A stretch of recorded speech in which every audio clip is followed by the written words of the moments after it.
O que é Goetia? Se você for pegar, assim, a palavra certinho, né, a tradição, é aquela tradição que eles atribuem a Salomão, mas que na realidade quem deve ter compilado aquele grimório lá do Ars Goetia é algum mago da Idade Média, talvez com base em algum contexto salomônico, mas é difícil comprovar isso, só um historiador competente. E aí tem lá, né? Ah, você vai fazer tal oração, tal invocação, ameaça o espírito, põe sigilo no fogo, etc, etc.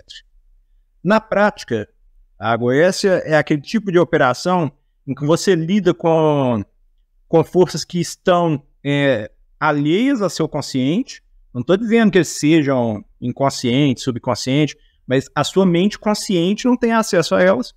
Como eu já disse, elas trabalham de uma maneira desordenada, porque há ali uma necessidade naquela força de se manifestar, de realizar aquilo que ela deseja fazer, que ela tem aquele impulso de fazer, e ele não liga se isso vai ser vantajoso para você, se vai te prejudicar, se vai atrapalhar seu desenvolvimento espiritual.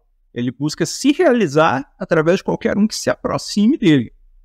Então, esse tipo de operação, quando bem feita, é uma forma de redimir aquela força.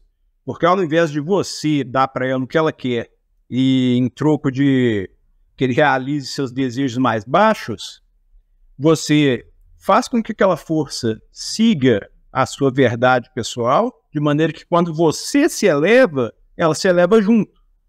Um exemplo grosseiro para explicar esse conceito de elevar, imagina, por exemplo, a carne de boi simples.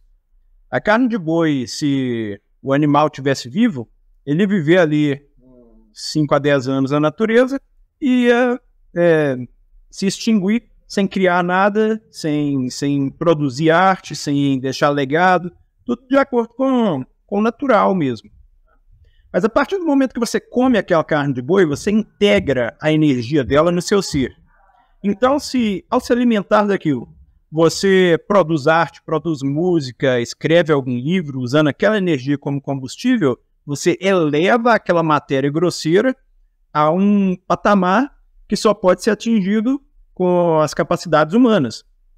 Se tratando dos goécios, quando você pratica esse tipo de magia com sucesso, você vai elevar aquela força para um patamar que não só humanos comuns não conseguem, mas que seria além da consciência normal, que é o que a gente chama de um adepto. Como são suas operações goéticas? Primeiro de tudo, eu não recomendo que ninguém siga as maluquices da minha cabeça. Mas o que eu faço é o seguinte: primeiramente, eu pesquiso a respeito daquela entidade que eu pretendo invocar.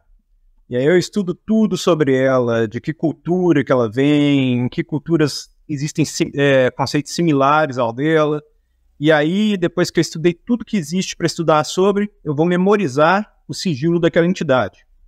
Eu desenho e redesenho várias cópias aí ao longo do tempo em que eu estou me preparando, fica cheio de pedacinho de papel com sigilo desenhado pela casa, até o ponto que onde eu quiser, quando eu quiser, eu consigo mentalizar aquele sigilo e consigo simplesmente chamar o cara para uma conversa.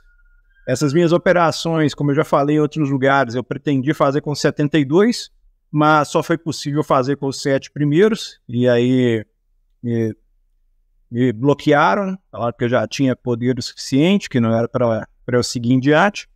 E como eu fazia? Eu me isolava, fazia meus banimentos, etc., e mentalizava o sigilo, chamava o cara para uma conversa e passava um tempo me harmonizando com ele. Então, a princípio, eu tinha só um vislumbre da imagem, aí às vezes ouvia a voz, às vezes um cheiro, e essas coisas ao longo de vários dias elas iam se completando, se amontoando, até chegar o momento em que eu conseguia ver perfeitamente a entidade na minha tela mental.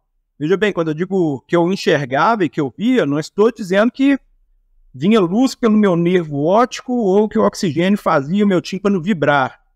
São todos processos internos. E aí eu podia conversar livremente com o indivíduo, igual estou conversando com você agora. Isso aí eu consegui realizar com os 7 primeiros com bastante sucesso. Mas, se você for tentar algo parecido, eu recomendo que antes você tenha uma estrutura bem sólida, né? Porque o um banimento não é ali aqueles gestos que você faz, aquelas palavras que você diz e o círculo em volta de você. O banimento é a capacidade de ter adquirido na sua alma o poder, de fato, dos rituais do pentagrama. E se você tiver eles na sua alma, tudo vai funcionar muito bem. E se forem apenas palavras e gestos sem sentido traçados no ar, provavelmente não vai ser eficaz para te proteger, te tornar impermeável às influências externas dessas entidades que, de modo geral, são caóticas e elas buscam o interesse delas sem se preocupar se é o momento certo para você, se vai te trazer algum prejuízo no seu cotidiano. Então, tenha cuidado, tenha juízo.